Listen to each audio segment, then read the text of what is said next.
Bonsoir à tous et bienvenue sur le plateau d'Un Cœur qui écoute votre émission de spiritualité. Une fois n'est pas coutume, nous avons une émission inédite en plein milieu de l'été, à la veille de Lourdes United, avec Roberto Surleo. Bonjour Roberto. Bonjour. Alors vous êtes venu spécialement pour nous d'Aix, pour nous parler de ce spectacle évidemment Bernadette, dont on parle pas mal sur notre antenne, qui est donc un succès, un phénomène comme on l'a vu dans une émission qu'on a diffusée récemment. Et puis ça va être l'occasion aussi de parler un petit peu de vos autres projets, mais surtout du moteur qui est là dans le cœur, dans le fond, votre foi qui vous anime depuis plusieurs années, et vous allez nous raconter un peu tout cela. Alors d'habitude je demande à nos invités de nous lire un extrait de texte de leur choix. Là, on va peut-être regarder un petit extrait du spectacle Bernadette, vous êtes d'accord ? Ah oui, avec joie. Allons-y.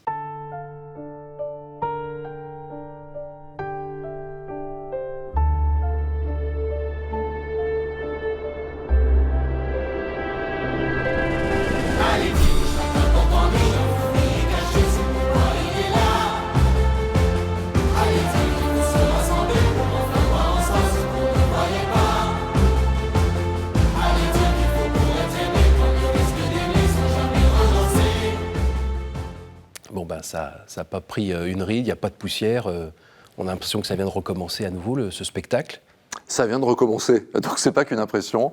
Et c'est reparti de façon admirable à Lourdes. Et puis il y a tout ce qu'on s'est déjà raconté, mais c'est vrai que c'est un sujet qui m'occupe tous les jours et qui a une place particulière dans mon cœur. Donc ça, quand je vois ces images-là, c'est chaque fois l'occasion pour moi de me dire j'ai réalisé un rêve incroyable, sans doute le plus important de ma vie.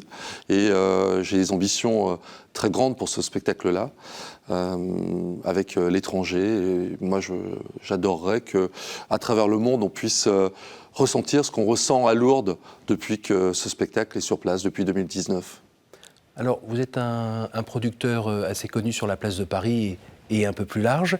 On vous a connu avec des grands postes de direction du côté de l'énergie, par exemple. Vous avez aussi brillé avec des comédies musicales comme Le Roi Soleil et d'autres. Comment ça se fait que vous soyez tout d'un coup penché sur un projet aussi, on va dire, coloré, teinté, aussi religieux ? Alors, la réalité, c'est que avant de faire une carrière en radio, moi je pensais très tôt, à 7-8 ans, je pensais que j'allais devenir prêtre. Et donc ça m'a jamais quitté. Et j'étais vraiment bousculé par cette passion pour la radio, parce que mon premier métier c'est ça, mais j'étais un amoureux de la radio. Au moment des radios libres ? Bien avant, puisque j'écoutais une radio. Alors déjà à la maison, on écoutait dans notre petite vallée de Saint-Jean-de-Maurienne. On recevait très peu de radios, donc on écoutait en grandes ondes RMC. Moi, tout le monde écoutait RMC à l'époque. Moi, j'étais un grand fan de Jean-Pierre Foucault, mais dès tout jeune, c'était vraiment le fait de pouvoir s'exprimer, d'entendre quelqu'un parler, d'animer. Et puis c'était un endroit où on écoutait de la musique, mais très tôt, j'ai découvert une radio qui s'appelait Radio Luxembourg, aussi en grandes ondes, que j'écoutais de temps en temps, qui est une radio en langue anglaise, et là, ils diffusaient toutes les nouveautés. Et moi, j'aimais autant le contenu, c'est-à-dire la musique, que ceux qui mettaient en avant la musique. Donc, je savais que quelque part, mon métier, ce serait ça. Mais en même temps, très jeune, il y avait quelque chose qui m'échappait. C'était cette foi naissante. En tout cas, j'avais conscience de quelque chose qui me bousculait. Et très rapidement, vers l'âge de 9-10 ans, j'ai un souvenir très fort, intact. J'en ai 53, mais je ressens en revoyant ce souvenir-là, c'est quelque chose de très intact. On m'a offert dans le cadre du caté, un petit appareil photo avec des diapos dedans. Et c'était la vie du curé d'Ars, Jean-Marie Vianney. Et ça m'a bouleversé. C'est inexplicable. C'est quelque chose qui m'a happé. Et à partir de ce moment-là, je me suis dit, mais c'est lui mon modèle. Donc c'est cet homme-là, cette vie. Alors, c'est un modèle pour un gamin de 10 ans, la vie de Jean-Marie Vianney. Qui n'est pas si séduisante que ça, dans le sens où c'est du combat, c'est du diable très présent, voilà, c'est une vie difficile. C'est une vie difficile, mais avec une vie intérieure très très forte. Et donc j'avais ça, donc c'est ça qui bouillonnait. Donc c'était très compliqué pour moi de mettre des mots, ça l'est toujours. Hein. Et donc très rapidement, je me suis mis à prier. J'ai découvert vraiment la prière à ce moment-là, et je demandais à ce qu'on me guide. Que vais-je faire de ma vie? Alors, à 10, 11 ans, 12 ans, 13 ans, je me sentais un peu différent. Vous étiez dans une famille pieuse? Je suis dans une famille italienne, donc d'Italie du Sud, donc la foi est présente, mais en fait, on a tous basculé à un moment assez triste de nos vies. C'est quand, moi, à 12 ans, j'ai appris que mon père était malade, donc atteint d'un cancer de la gorge. Et paradoxalement, on savait qu'il allait partir. Et donc, j'ai pas eu cette adolescence-là. Donc, j'ai basculé dans un monde d'adulte et ma foi a explosé à ce moment-là. Et donc, ces moments où on dit perdre sa foi. Et moi, j'ai ressenti quelque chose de très, très fort. Et j'ai compris que c'était un pilier dans Voilà, c'est ça. ma vie. C'est un moment où tout s'agitait dans tous les coins, tout s'écroulait. Et ça bougeait pas? Ça s'est renforcé. Et donc, je voyais tout le monde, on était un peu anéantis. Hein, oui. C'était très compliqué. Et ma foi a explosé à ce moment-là. Et là, j'ai commencé à prier encore plus, donc en me disant, aidez-moi. Donc, que dois-je faire? Comment vais-je aider cette maman qui s'occupait, on était 4 enfants, hein, une mère très forte, qui ne travaillait pas, qui s'occupait de nous, qui allait, elle aussi, je devinais un peu, c'est une famille d'ouvriers, mon père était maçon, donc j'ai compris que nos vies allaient basculer d'un coup, et il y a eu ce pilier, il y a vraiment quelque chose de très fort dans ma vie. Et d'ailleurs, ça a basculé dans quoi? Dans la grosse difficulté aussi? Alors, il y avait à la fois de la douleur et de la combativité. Donc, moi, j'ai très rapidement dans ma vie, j'ai visualisé les choses. Quand à 10, 11 ans, vous vous dites, moi, je vais être animateur radio, parce que j'ai fait ce choix-là à ce moment-là. Mais en même temps, j'avais ce petit truc de prêtrise dans la tête qui m'a jamais quitté. Quand on visualise les choses, on s'aperçoit qu'on fait carrière, on visualise sa carrière très très tôt dans une vie. Et donc, ça permet de justement avancer. D'avoir un chemin, et en sachant que ça allait être compliqué. Donc, pour revenir un peu en arrière, donc je priais donc dès mon très jeune âge pour pouvoir faire ce métier dans la radio, quelque part dans la radio, mais que ce lien avec ma foi ne soit pas coupé et que je puisse quand même avoir une place dans cette église. Alors, je ne mettais pas ces mots-là, mais... et donc, si je réponds maintenant à votre question, ces spectacles-là, et ça a commencé par l'album de Thérèse, avec Natacha Saint-Pierre et Sainte-Thérèse de Lisieux, qui a une place primordiale dans ma vie. Et donc ça, c'est l'époque de l'énergie. En fait, ça a été la réponse à ces prières d'un gamin de 10 ans, en disant quelle place je vais pouvoir occuper. Je ne serai jamais prêtre, c'est pas ma vie, mais je veux quand même avoir ma place et pouvoir faire passer ces messages-là. Moi, c'est très important de raconter ces histoires-là parce qu'elles sont essentielles pour moi. Quand on regarde votre trajet professionnel, ça brille pas mal, hein. Ça marche pas mal, il y a des très belles aventures. L'histoire d'énergie, par exemple, c'était quand même... vous pouvez peut-être nous en dire un mot?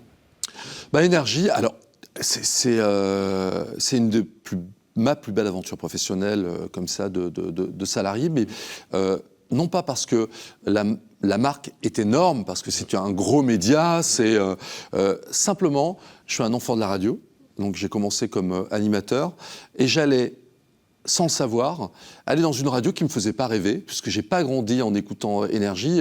On n'avait pas Énergie dans ma région, c'est arrivé très très tard. Donc on avait une radio locale dans laquelle j'ai commencé. J'ai été animateur après les cours à 14 ans. J'ai fait le pied de grue. On ne voulait pas d'un gamin de 13-14 ans comme être animateur radio, mais j'étais tellement insistant que j'ai commencé à faire mes rubriques très tôt dans cette radio. Sur les sorties de disques et autres, un petit peu. Exactement, et après j'avais mes propres émissions.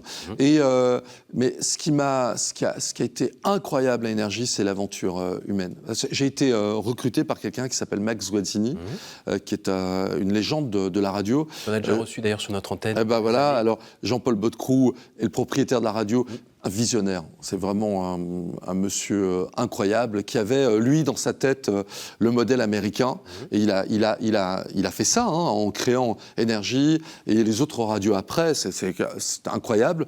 Et moi, qui ai commencé comme animateur radio sur une radio locale, j'allais diriger une radio qui allait devenir première radio de France. Donc, donc une radio musicale, première radio de France, au moment où moi je la dirige. Alors d'abord avec Max, et ensuite seul, c'est juste incroyable. Donc c'est un rêve qui serait...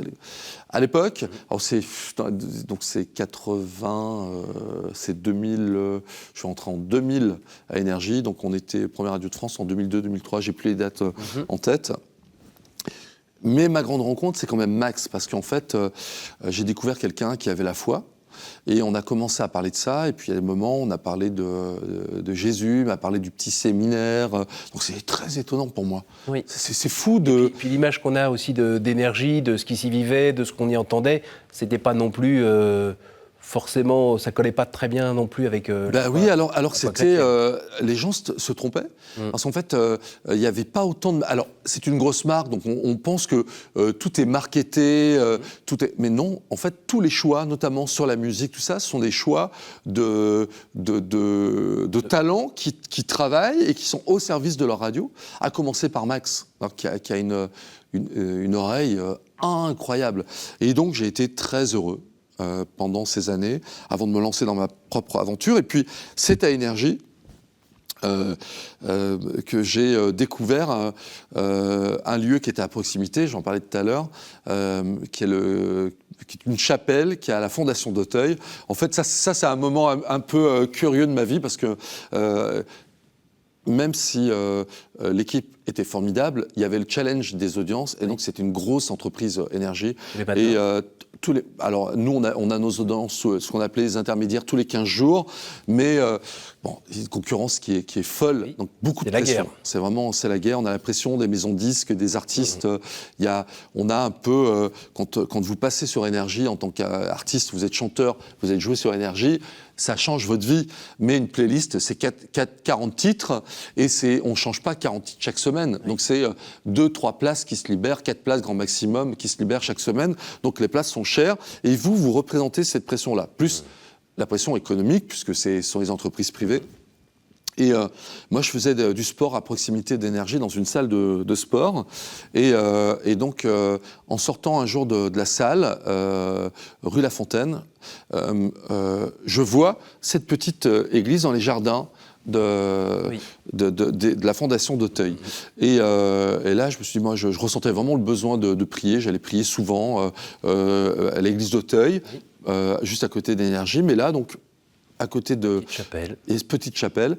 Et là, je rentre, et il y a quelque chose d'inexplicable. Un peu comme mon histoire avec Jean-Marie Vianney.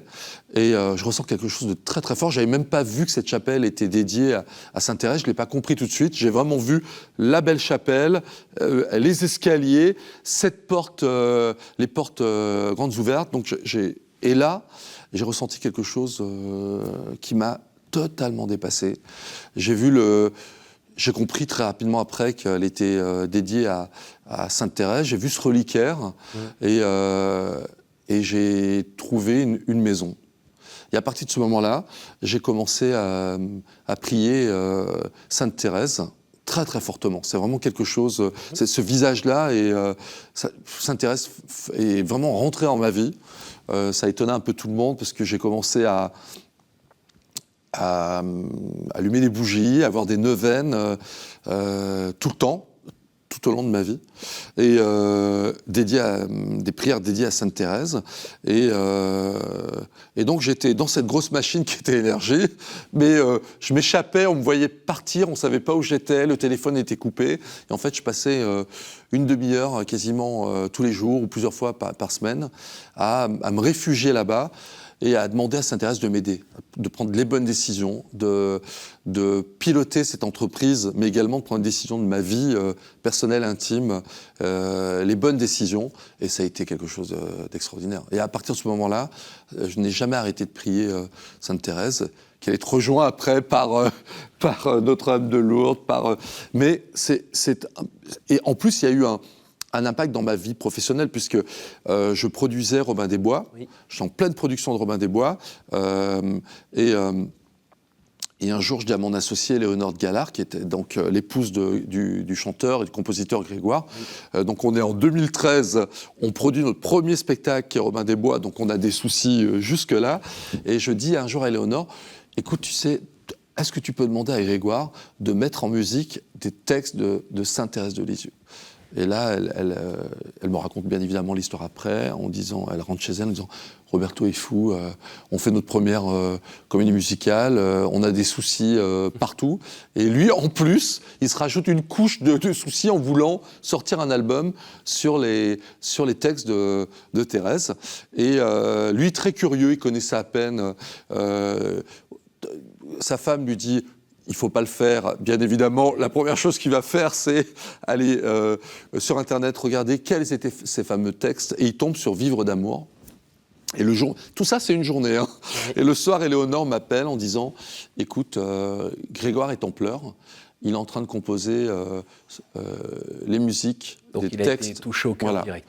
Et ça a été le succès que l'on a connu, puisque en août 2013, l'album est numéro 1 des ventes, alors qu'on s'attendait à être peut-être dans les 100 dans le classement des top 100, peut-être centième.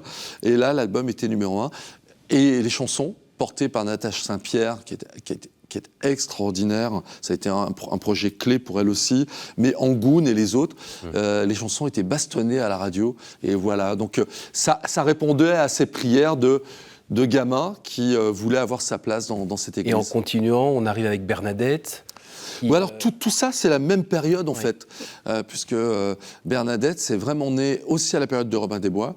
En fait, en novembre 2000, on avait un gros atelier, je l'ai raconté plein de fois, mais c'est tellement vrai, de travail autour de Robin des Bois. On était dans le Gers chez Éléonore, et là, on s'est tous retrouvés devant la grotte, puisque moi, je voulais aller prier pour ma grand-mère chérie, et à partir de ce moment-là, on s'est dit, on fera ce spectacle sur Bernadette, mais tout s'est débloqué à peu près à la même période.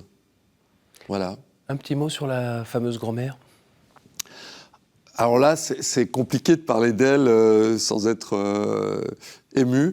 Alors Alice, c'est une grand-mère, peu de gens le savent, mais c'est une grand-mère d'adoption. En fait, je travaillais dans une radio à Lyon qui s'appelle Radio Scoop, une histoire que j'ai jamais racontée, je crois. Et donc, je démarrais comme animateur radio avant de la diriger. Donc, je faisais beaucoup d'animations pour avoir un complément de revenus. Et un jour, je fais une grosse animation à La Part-Dieu, au centre commercial La Part-Dieu à Lyon, et sur 3 jours. Et le premier soir, je suis là, donc à La Part-Dieu, je commence à animer tout ça, enfin bref. Et là, je vois une dame âgée qui me fait un sourire comme ça. Elle était debout pendant mes 2 heures d'animation. Et je lui dis, madame, venez vous asseoir là. Et elle me dit, appelez-moi Alice. Donc je lui dis, Alice, venez vous installer là. Et le deuxième soir, elle est toujours là. Et je lui dis alors Alice, comment ça va ? Elle me dit voilà, je savais que vous étiez à côté, ça me fait plaisir de venir vous voir. Vous êtes là demain aussi ? Je dis oui, je suis là demain aussi. Et le 3e jour, elle revient et je passe un temps avec elle en disant écoutez Alice, donc là on est en 90. Je lui dis Alice, parlez-moi un peu de vous. Elle me dit voilà, moi, j'habite pas très loin, je suis à Lyon, mon mari est décédé il y a quelques années, j'ai pas d'enfant, donc je voyage, je vais souvent à Lourdes, donc premier contact avec Lourdes. Et je lui dis écoutez, si vous avez besoin de quoi que ce soit, n'hésitez pas, je vous laisse mon numéro. Et j'étais animateur, je faisais le 6h, 9h sur cette radio. Et la semaine suivante, je commence à avoir un appel le matin. Et c'est cette fameuse Alice. Un matin, 2 matins, 3 matins. Après, je lui disais, écoutez, je vais vous rappeler. On commence à se tutoyer. Je commence à la rappeler le soir, tous les jours. Et puis, petit à petit, je passe beaucoup de temps avec elle. Elle me parle de ses parents, de son frère qui est mort jeune, de ses grands-parents, de sa foi, de Lourdes. Puis après, elle commence à passer beaucoup de temps avec nous, dans ma famille. Et puis on devient une famille, une énorme famille, avec beaucoup d'amour. Et Alice vivait à Lyon, après moi je fais ma vie j'en parle avec beaucoup d'émotion, personne ne m'a donné autant d'amour, comme quoi derrière un sourire, les gens ne se regardent plus, hein. Derrière un sourire, il y a quelque chose qui peut changer vos vies. Eh bien, je l'ai fait venir à côté de chez moi, et puis elle partira il y a quelques années, heureuse, très heureuse, dans une maison de retraite, à quelques mètres de chez moi. Donc je l'avais là tous les jours. Et puis, sur les derniers temps, elle avait... C'était maternel, c'était... Ouais, c'est vraiment... J'ai une grand-mère, deux grand-mères, j'ai connu mes deux grand-mères, mais elles sont parties assez tôt. Et je crois dans nos vies, on n'a pas ces relations avec nos grands-parents parce qu'ils ne se racontent pas. C'est le grand drame de nos vies, c'est que la vie passe très rapidement et on ne prend pas le temps, quand on est gamin, de s'intéresser à leur vie, puisque eux s'intéressent à nous, sont totalement dédiés à nous, mais on ne leur pose pas les bonnes questions. Parce qu'on est un peu trop voilà. Et on est sur et soi. Après, quand on est intéressé, ils peuvent trop raconter nos parcours. Et elle, en fait, je connais Alice, je connais totalement sa vie. Et puis, il y avait cet amour pour Lourdes et pour moi. C'est-à-dire pendant des années, j'étais tout jeune, hein, tous les soirs, en bas de chez elle, du lundi au vendredi à 17h30, elle allait allumer une bougie sous la statue un petit lampion sur une statue de Notre-Dame de Lourdes. Pour moi, j'avais quelqu'un qui m'a aimé comme personne ne m'a jamais aimé. Donc, dans le fond, le spectacle lui est un petit peu dédié ? Il est totalement dédié, mais c'est elle. C'est vraiment cet amour pour Lourdes. Je ne connaissais pas Lourdes, mais elle m'en parlait tout le temps. Et je l'ai fait d'abord pour elle, et puis sans savoir que Lourdes allait me bousculer comme ça, allait changer ma vie. Mais Alice, écoutez, moi je pense qu'il y a des Alice partout autour de nous, mais il faut simplement les voir. Voilà. Et donc, effectivement, moi, elle me disait tout le temps, mais quelle chance j'ai eu, j'ai pas de famille, elle avait vraiment pas de famille, ma vie aurait été quoi sans toi? Mais en fait, la grande chance a été pour moi, pour ma famille, pour mes enfants. L'amour, c'est vraiment ça. Et donc. Et elle est où pour vous aujourd'hui? Comment ? Elle est où pour vous aujourd'hui ? Alors déjà, elle est à Lourdes, puisqu'on ne commence pas un seul spectacle sans qu'il y ait son nom affiché sur l'écran. Donc elle est partie, mais elle est là, vivante, plus que jamais. En fait, comme elle n'avait pas de famille directe, c'est un peu comme les Mexicains. Vous savez, les Mexicains, dans la culture mexicaine et en Amérique latine, on dit souvent que quand on ne parle pas de nos morts, ils meurent vraiment. Et donc, moi, je parle d'elle tout le temps, donc ça, c'est formidable. Et puis, elle a une place primordiale. Moi, Vous espérez la retrouver après ? Moi, je vais la retrouver. Puis elle est là. Vous savez, elle me disait quelque chose... tout le temps, parce que je lui parlais de ce projet, elle ne l'aura pas vu, mais en fait, quand je lui ai dit la première fois que je partais sur ce projet, elle était, je n'ai jamais vu aussi heureuse, et je lui parlais tout le temps du projet. Et puis, je ne parlais pas des moments où ça allait pas, parce que le projet a failli s'arrêter plein de fois. Et elle me disait tout le temps, tu sais, quand je partirai, il ne faut pas que tu sois triste. Là, je suis ému plus que triste. Je veillerai toujours sur toi. Je serai là. Moi, je ressens sa présence. Et donc... voilà, donc je conseille à tout le monde de regarder, de trouver son Alice. Et puis un sourire peut tout changer. Et donc, voilà, c'est pas bien, vous me faites pleurer. Et, merci de nous partager avec bonheur. Avec toute cette authenticité ce qui vous anime, puis ces trésors. On n'en parle pas toujours, mais on a besoin d'en parler pour inviter justement les gens à regarder, à être attentifs à l'autre. Mais c'est la grande force de ce spectacle à Lourdes. C'est la grande force de votre vie aussi. Hein. De ma vie, et ça se concrétise là-bas, parce que moi je vois des gens tellement émus après ce spectacle, mais ça tient à ce visage de Bernadette. Et puis, s'il n'y avait pas eu ce sourire au départ, celui d'Alice, il n'y aurait pas ce sourire de ceux qui sont dans la salle, des personnes handicapées, des personnes malades, des enfants, et beaucoup d'enfants autistes dans la salle qui ne vont jamais au spectacle. J'ai pris conscience à quel point, dans nos métiers de producteurs de spectacles, on était très très égoïstes, on passait nos vies à refuser les gens qui ne pouvaient pas avoir accès à ces spectacles-là, en disant c'est trop complexe. On arrive à la fin de cette émission, le moment des 3 questions courtes, réponses courtes. Un chiffre entre 1 et 10 ? 3. Quel est le personnage ou le saint que vous aimeriez retrouver au ciel ? Alors là, il y a du monde. Allez, un tiers, c'est gagnant. Mais je pense vraiment que c'est... alors, je vais vous étonner ou pas, mais c'est Saint Paul. Voilà. Moi, c'est vraiment une des histoires qui me touche le plus. Alors, c'est un autre volet.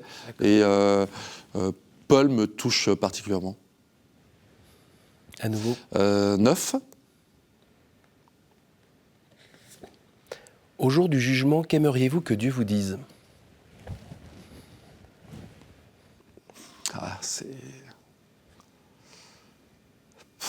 compliqué. C'est la question la plus compliquée. Je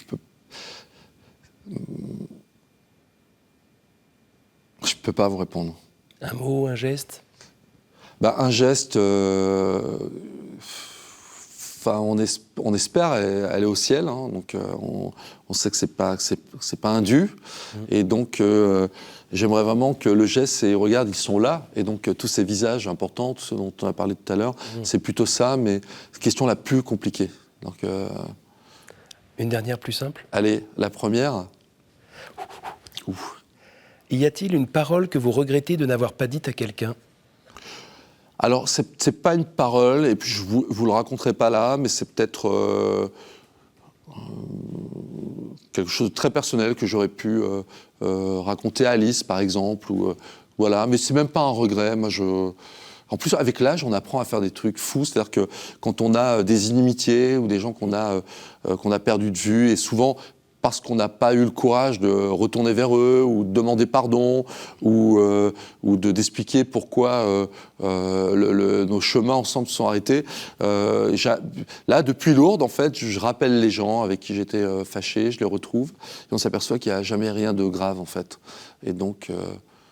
voilà. Beau, c'est plein d'espérance. Merci beaucoup, Roberto. Merci à vous. Merci d'être venu. Merci pour cette aventure de Bernadette qui rencontre le succès malgré le Covid. Ça continue. C'est compliqué, mais il faut venir à Lourdes, non pas pour le spectacle, ça c'est très important.